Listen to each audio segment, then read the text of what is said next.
हमारे देश में 5 रुपए में मिलने वाला पार्ले जी गाजा में 2400 रुपए में बिक रहा है। वो बिस्किट जिसे खरीदने के लिए हमें सोचना नहीं पड़ता। वहां लोग अपनी बच्चियों की खुशी के लिए जान की बाजी लगाकर खरीद रहे हैं। सिर्फ एक बिस्किट की कीमत इतनी क्यों है? क्यों गाजा के बाजार में प्याज 4000 रुपए से ऊपर और चीनी 5000 रुपए किलो तक पहुंच गई है? ये सिर्फ महंगाई नहीं, ये एक मैन्युफैक्चर्ड फेमिन है। पूरा मामला समझते हैं एक सच्ची कहानी के जरिए।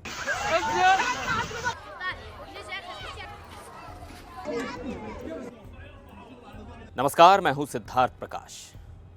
पार्ले जी हमारी बचपन की यादें, हमारी चाय का साथी और संभवतः भारत का सबसे भरोसेमंद बिस्किट। पर सोचिए अगर यही बिस्किट किसी मां के लिए अपने बच्चे का आखिरी खाना बन जाए। गाजा में यह हो रहा है और इस पूरी कहानी के पीछे सिर्फ एक बिस्किट नहीं है, एक पूरा सिस्टम है जो भूख को एक हथियार बना चुका है। तो चलिए इस इमोशनल लेकिन जरूरी सफर पर चलते हैं।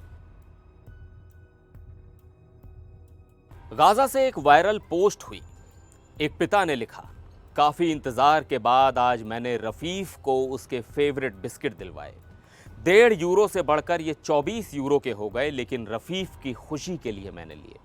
अब जरा सोचिए, 24 यूरो यानी 2342 रुपए। जो बिस्किट हमारे यहाँ 5 रुपए में मिलता है, वो गाजा में एक लग्जरी आइटम बन चुका है। वो भी किसी स्टोर से नहीं, ब्लैक मार्केट से। अक्टूबर 2023 के बाद से गाजा पर एक तरह का फूड वॉर चल रहा है। इजराइल और हमास के बीच बढ़ते तनाव के बाद गाजा की सीमाएं बंद कर दी गईं। मार्च 2 से मई 19 तक लगभग पूरी तरह से फूड सप्लाई बंद रही। यूएन जैसी संस्थाएं भी मदद नहीं पहुंचा सकीं क्योंकि इजराइल ने उनका ऑपरेशन रोक दिया। फिर आया एक नया मॉडल, SDS-1 यानी सिक्योर डिस्ट्रीब्यूशन साइट 1। सुनने में अच्छा लगता है, पर अंदर क्या है?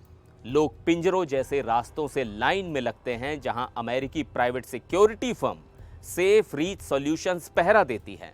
और जो खाना पहुंचता है उसका क्या होता है? वो बहुत कम लोगों तक पहुंचता है और फिर वही खाना ब्लैक मार्केट में बिकता है कई गुना महंगे दामों पर। पार्ले जी तो सिर्फ एक उदाहरण है। डॉक्टर खालिद अल शावा, जो गाजा सिटी के सर्जन हैं, उन्होंने एनडीटीवी को बताया कि पार्ले जी उन्हें 240 रुपए में मिला, किसी और को 2400 रुपए में, क्योंकि जो भी हाथ लगाता है वही कीमत तय करता है। डॉक्टर साहब कहते हैं कि ये चीज़ें आमतौर पर मुफ्त में आती हैं ह्यूमैनिटेरियन एड के जरिए, पर सीमित सप्लाई और ज़रूरतमंदों की भीड़ से ये ब्लैक मार्केट में बिकने लगती है। कई बार तो लूटपाट के बाद जो सामान लोगों के हाथ लगता है वो बेचकर पैसा कमाते हैं, क्योंकि काम नहीं, पैसा नहीं, खाना नहीं, तो जिंदा कैसे रहें? एनडीटीवी ने जो लिस्ट निकाली है उसे देखकर आप चौंक जाएंगे। ये हैं कुछ रोजमर्रा की चीजों के दाम भारतीय रुपए में। 1 किलो चीनी 4914 रुपए, 1 लीटर तेल 4177 रुपए, 1 किलो आलू 1966 रुपए, 1 किलो प्याज 4423 रुपए, 1 कप कॉफी 1800, 1 किलो दाल 860, 1 किलो टमाटर 1106, 1 किलो नमक 491। और सोचिए, वहां 20 लाख लोग हैं और सीमाएं 3 महीने से बंद हैं। अब किसके पास है इतना पैसा? पार्ले जी कोई आम बिस्किट नहीं है। 1938 में शुरू हुआ ये भारत के स्वदेशी आंदोलन की पैदाइश था। हर वर्ग का बिस्किट, अमीर गरीब सबका साथी।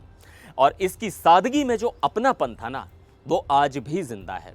पर जब यही बिस्किट एक युद्धग्रस्त बच्चे के लिए गिफ्ट बन जाए, जब इसकी कीमत 5 रुपए से 2400 रुपए हो जाए, तो सिर्फ एक बिस्किट नहीं महंगा हुआ, इंसानियत सस्ती हो गई। कहते हैं ना, भूख सबसे बड़ा युद्ध है, और जब भूख को हथियार बना दिया जाए तो सबसे खतरनाक जंग बन जाती है। गाजा के बच्चों के लिए पार्ले जी एक मिठास नहीं, एक सपना है।